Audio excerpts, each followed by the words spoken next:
নীলষষ্ঠী, ভোলানাথের পুজো। সকাল সকাল স্নান সেরে ভোলানাথের পুজো করে নিলাম। সেরকম খুব একটা ফুল পাইনি, কয়েকটা ফুল আর তুলসী পাতা দিয়েই মনের ভক্তি দিয়ে পুজোটা কমপ্লিট করলাম।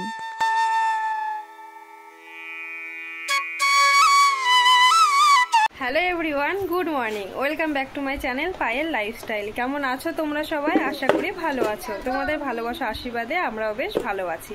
তো এই যে দেখো, আজকে একটু রেডি হয়ে নিয়েছি, এখন যাচ্ছি মাতা রানীর মন্দিরে।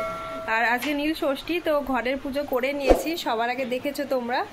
তো ঘরের পুজো করে ভাবলাম যে উপোস তো আছি, তো মায়ের দর্শন করে আসি। আর আমাদের কিন্তু পুজো হবে না, কেননা তোমরা শুরু থেকে যারা জুড়ে রয়েছে ভিডিওতে তারা জানো যে বাড়িতে যাওয়ার পর আমার ঠাকুমা শাশুড়ি মারা গেছে। তো সেই হিসেবে আমরা কিন্তু 1 বছর বাইরে কোনো মন্দিরে পুজো করতে পারবো না। তো যাচ্ছি মায়ের দর্শন করতে, কেননা অনেক দিন আসা হয়ে গেছে, তো যাওয়া হয়নি, সেই কারণে যাচ্ছি। তো পুজোটা পরেই দিয়ে দেবো। তো চলো তোমাদেরকেও সাথে নিয়ে যাব। আর তার আগে দেখো, এই যে আজকে একটু শাড়ি পরেছি, লাল সাদায় শাড়ি পরে নিয়েছি, যেহেতু মন্দিরে যাচ্ছি সেই জন্য। আর ওদিকে সোনা মাম্মা রেডি হয়ে গেছে, দেখি বাবান একটু এসো তো। তা আমার সোনা দেখো পাঞ্জাবি পরেছে। আর এই যে ড্রেসটা দেখতে পাচ্ছ, এটা কিন্তু পয়লা বৈশাখে কেনা হয়েছে, দুটো করে কেনা হয়েছে এই একটা ড্রেস। আর গরমের জন্য না, এই যে এটাই নিয়ে দিয়েছি, এটা হচ্ছে পুজো করা পাঞ্জাবি আর কি। তো দেখতে খুব ভালো লাগছে, দেখো নিয়ে দিয়েছি। কই মাম্মা এসো। আর মাম্মা এই যে দেখো একটা ফ্রক পরেছে রেড কালারের। তো আরও একটা ফ্রক রয়েছে, দুটো ফ্রক নেওয়া হয়েছে। তো সোনা মাম্মাকে কেমন লাগছে নতুন ড্রেসে অবশ্যই তোমরা কমেন্টে কিন্তু জানাবে। হাই করে দাও বন্ধুরা। এই যে দেখো, বাবু কিন্তু পুরনো পাঞ্জাবি পরেছে, মানে ও নতুন জামা পরেনি। তো যেহেতু মন্দিরে যাচ্ছে, এটা কাঁচা ছিল সেই কারণে পরেছে। পাঞ্জাবিটা অনেক দিনে জানো তো, তো ভালো লাগে আর পুরো পিওর সুতি, তো পরেও আরাম পাওয়া যায়, সেই জন্য পরেছে। আর বাইরে প্রচুর রোদ, প্রচুর গরম। তো চলো সাথে গেলে দেখতে পাবে।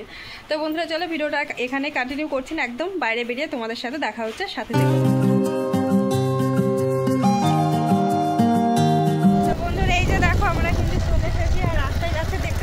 কতটা রোদ দিচ্ছে, প্রচুর গরম আর প্রচুর সোনা মাম্মা, তো ওরা কিন্তু টুপি পরে রয়েছে, নাহলে গরম লেগে যাবে আর কি।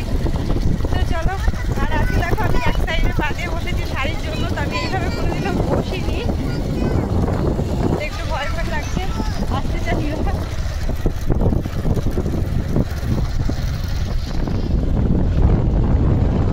জায়গাটা খুব সুন্দর, তো দেখতে কতটা সুন্দর লাগছে। কি বন্ধুরা, তোমাদেরও কি রাস্তাটা দেখতে সুন্দর লাগছে? আর যদি সুন্দর লেগে থাকে তাহলে কমেন্টে কিন্তু অবশ্যই জানাতে পারো। আর এখানকার প্রাকৃতিক সৌন্দর্য এতটাই সুন্দর, মানে যেদিকেই তাকাও না কেন চোখ ফেরাতে ইচ্ছে করবে না। পুরো পরিবেশটাই সবুজে ঘেরা, খুব ভালো লাগে। আর বন্ধুরা এই যে চলে এলাম একদম উদয়পুর মার্কেটে প্রায় কাছাকাছি। আর এই যে দেখো ব্রিজটা পার হচ্ছে, ব্রিজের নিচে কিন্তু একটা নদী রয়েছে, সেই নদীটা হচ্ছে গোমতী নদী। আমি নামটা জানতাম না, এর আগের একটা ভিডিওতে দিয়েছিলাম, পিঙ্কি দিদিভাই আমাকে বলেছে ওটা গোমতী নদীর নাম। তো যাই হোক, আমি ওর নামটা জেনে গেছি। আর চলো এবারে যাচ্ছি আমরা মাতা রানীর মন্দিরে। আর বেশি রাস্তা কিন্তু বাকি নেই, দেখো আমরা কিন্তু প্রায় কাছাকাছি চলে এসেছি।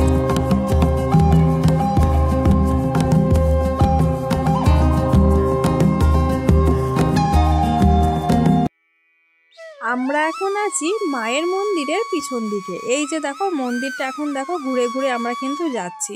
আর মন্দিরটা কিন্তু অনেকটাই উঁচুতে আছে আর বেশ বড়। আর নতুন করে কিন্তু তৈরি করা হচ্ছে, তবে কাজ কিন্তু এখনও চলছে, পুরোপুরি কমপ্লিট হয়নি। বাইরে থেকে বোঝা যাবে না, তবে মন্দিরের ভিতরে গেলে কিন্তু দেখা যাবে যে কাজ চলছে। আর এই যে দেখতে পাচ্ছ, রাস্তাঘাট কিন্তু সেরকম খুব একটা ভিড় নেই, ফাঁকাই রয়েছে। তবে আমরা কিন্তু আসার আগে অনেকের মুখেই শুনেছি এই মন্দিরে প্রচুর মানুষের ভিড় হয়, লাইন দিয়ে পুজো দিতে হয়। হ্যাঁ, কথাটা অবশ্যই সত্যি, ভিড় হয়। তবে আজকে যেহেতু নীলষষ্ঠী ছিল, ভোলানাথের পুজো, সেই কারণে কিন্তু এই মন্দিরের ভিড়টা একটু কম হয়েছে। মন্দিরের এখানকার মানুষজনই কিন্তু এই কথাটা বলছিল যে অন্য দিনের থেকে আজকে মানে ভিড়টা অনেক কম, মানে মানুষের সংখ্যা। যাই হোক, তারপরে ওখান থেকে চলে এসেছে একটা দোকানে। এখানে ঠাকুরের প্রসাদ, ফুল, সিঁদুর, প্রদীপ, মানে যা যা লাগে সেগুলোই নিচ্ছি। তবে আমি কিন্তু হাতে করে পুজো দেবো না, শুধুমাত্র আমি ঠাকুর মশাইয়ের হাতে এগুলো দিয়ে হচ্ছে আমি দূর থেকে প্রণাম করব, যেহেতু আমাদের মানে পুজো দেওয়ার নিয়ম নেই সেই হিসেবে। তো যাই হোক, দেখো ওখান থেকে ফুলের সাজি রেডি করে দিয়েছে, নিয়ে চলে এসেছি। আর এখন যাচ্ছি আমরা। তো যাওয়ার পথে এখানে যে নদীটা দেখতে পাচ্ছ, নদী বা পুকুর যাই বলো না কেন, খুব সুন্দর, পুরো চারিদিক একদম বাঁধিয়ে রাখা রয়েছে। আর এখানে কচ্ছপ রয়েছে, অনেকে বিস্কুট খেতে দিচ্ছে, মানে যে যা পাচ্ছে সেটা খেতে দিচ্ছে। তো এখানে দাঁড়িয়ে একটু ভিডিও করলাম। এখন আমাদের পুজো দেওয়া হয়নি, তো এবারে যাব আমরা পুজো দিতে। আর এই যে দেখতে পাচ্ছি এটাই হচ্ছে মায়ের মন্দির। আর আমরা এখন একটু একটু করে মায়ের মন্দিরের দিকে এগিয়ে যাব। বন্ধুরা তোমরা সাথে থেকো। এখানকার পুরোহিতের হাতেই কিন্তু পুজোর ঝুড়িটা দিয়ে দিয়েছে, আর এটাই কিন্তু নিয়ম, সকলেই তাই করছে দেখলাম। তো তারপর দেখো দূর থেকে মাকে একটু প্রণাম করেছি আর একটু ভিডিও করে তোমাদের মধ্যে শেয়ার করলাম। তারপর ওখান থেকে চলে এলাম চরণামৃত খেতে। তো এখানে এই যে চরণামৃত দিচ্ছে, সকলকে সিঁদুরের ফোঁটা দিয়ে দিচ্ছে। তো সেটাই কিন্তু দিয়ে নিচ্ছি, সোনা মাম্মাকেও দেখো এক এক করে দিয়ে নিচ্ছি। আর আজকে মন্দিরে আসার কারণটা তোমাদের বলি। আমার সোনার কানের পিছনে মাথায় ফুলে ছিল, দেখেছিলে। তো সত্যি কথা বলতে গেলে আমি শুনেছি এই মায়ের কথা অনেক জাগ্রত। তো মনে মুখে মাকে স্মরণ করেছিলাম যে আমার সোনার জন্য কোনো কিছু না হয়, মানে সব কিছু যেন ঠিক হয়ে যায়। তো আমি আমার সোনাকে নিয়ে গিয়ে তোমার দর্শন করে আসবো, কেননা পুজো তো দিতে পারছি না, তাই তোমার দর্শনে করবো এটাই বলেছিলাম। আবারও যাওয়ার ইচ্ছা আছে, আবারও একদিন আসবো পুজো দিতে। আর এখন কিন্তু আমরা এখানে একটু বসে রয়েছি, কেননা মাকে অন্নভোগ দেওয়া হচ্ছে, আর আমরা কিন্তু অন্নভোগের প্রসাদ খেয়ে এখান থেকে যাব।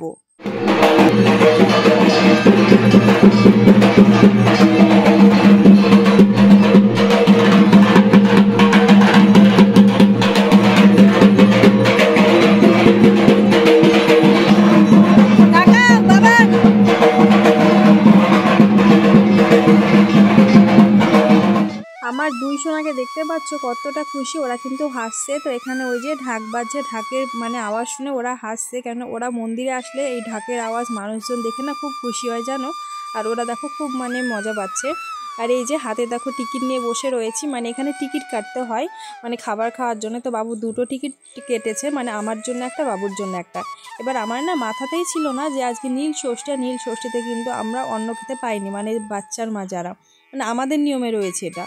তো সেই হিসেবে আমি তো খেতে পাবো না, বাবু খেতে পাবে। তো ও বলল ঠিক আছে আমি খেয়ে নেব, আর সোনারা যদি খায় ওদেরকেও খাইয়ে দেবো, আর যদি না খায় কিছু করার নেই, প্যাক করে বাড়িতে নিয়ে আসবো, কেননা প্রসাদ, আর প্রসাদ তো খেতে সবার ভালো লাগে। তো সেই হিসেবে বললো নিয়ে আসবো। আর এখানে দেখো এই যে বসে রয়েছে এই গাছটাতে, সামনে দেখো কত পায়রা। আর এখানে দেখো পায়রাগুলো মানে অনেকে আসে চাল টাল খেতে দেয়, ওরা খায়। আর দেখতেও কিন্তু বেশ ভালো লাগছিল। আর এই গাছটার কাছে কিন্তু অনেকটাই ঠান্ডা বাতাস দিচ্ছিল।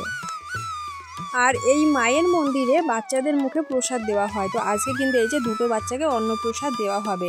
এই যে দেখতে পাচ্ছ একটি বাচ্চা, তো বাচ্চাটা খুবই কিউট, আর মানে কি বলবো এত সুন্দর করে সাজিয়েছে, দেখতে আরও খুবই ভালো লাগছিল।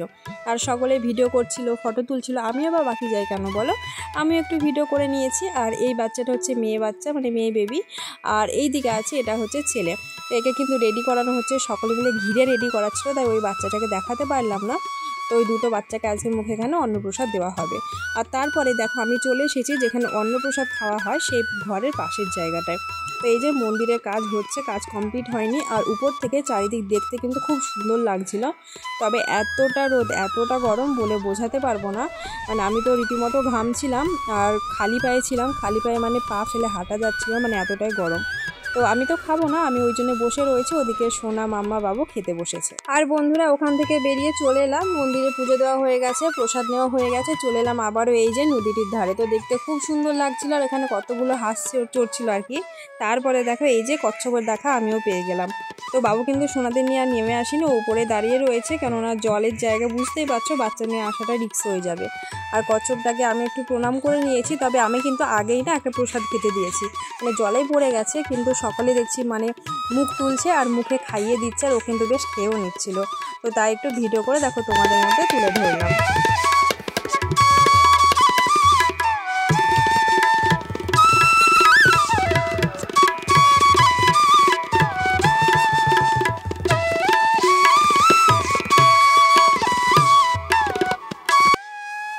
তো বন্ধুরা মায়ের দর্শন, মায়ের পূজা সব কিছুই হয়েছে, প্রসাদ খাওয়া হয়েছে, এখন যাব হচ্ছে বাড়ি যাওয়ার পালা, কেননা অনেকটাই লেট হয়ে গেছে। আর এখানে এসে কয়েকটা ফটো তুলেছিলাম আমরা সকলে মিলে, তাই তোমাদের মধ্যে ফটোগুলো শেয়ার করলাম, আর ইউটিউবের পাতায় স্মৃতি হয়ে থেকে যাক আমাদের এই ফটোগুলো। আর আজকের ভিডিওটা তার সাথে এখানেই শেষ করছি। পুরো ভিডিওটি দেখার পরে কেমন লাগলো কমেন্টে অবশ্যই জানাবে বন্ধুরা। আর ভিডিওটি যদি ভালো লেগে থাকে তাহলে চ্যানেলটিকে সাবস্ক্রাইব করে পাশে থেকে যাবে। দেখা হবে নতুন কোনো ব্লগে। ভালো থেকো, সুস্থ থেকো, টাটা। আর হ্যাঁ, সকলে সাবধানে থেকো আর সবাই সবাইকে সাপোর্ট করো।